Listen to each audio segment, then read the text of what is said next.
We're sitting in the middle of the lane of traffic.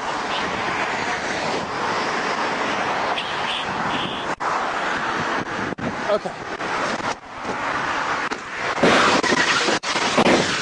Oh my God.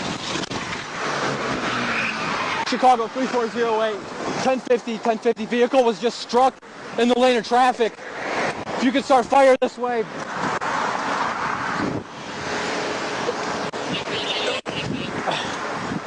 Chicago 3408, be advised I was partially struck.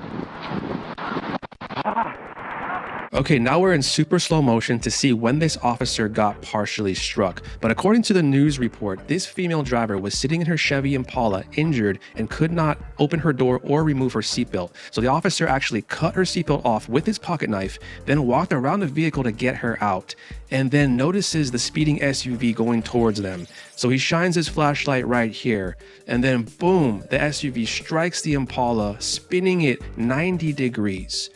And the hood of the Impala is dangling off to the side and strikes the officer's right leg right here. And then 2 seconds later, another vehicle comes speeding down and misses the officer by inches as he tap dances his way to safety.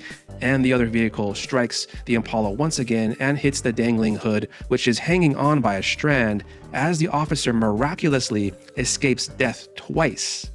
And now let's go ahead and watch some news footage to learn about the laws pertaining to this situation. Police say the crashes involve violations of the state's move over law. I couldn't believe it. At the same time, the chief's not surprised. People are in a hurry and they don't pay attention. The Illinois State Police tells us 2 drivers face multiple charges for this incident that occurred several months ago in the Chicago area, including failure to move over. Missouri and Illinois have move-over laws requiring drivers to slow down and move over when safe to do so. You could save the life of a first responder, but you could also save your life, because you run into the back of a fire truck, that fire truck's not moving. And at fox2now.com, we'll have a link with more information about Scott's Law. That is the move-over law here in Illinois. Fines are a minimum of $250, and a driver's license will be suspended for a minimum of 6 months if an innocent person is injured. All right, so in conclusion, everyone survived, including the lady in the Impala, which is amazing. But when it comes down to the police officer's survival, I want to know your guys' thoughts in the comments below. Do you think he survived because of luck?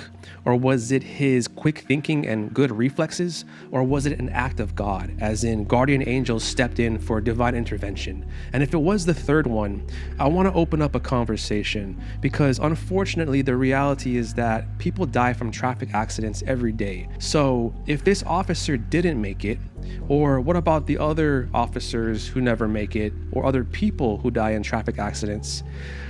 The question is, does God not care about those people? And did the devil take their lives? Let me know in the comments below.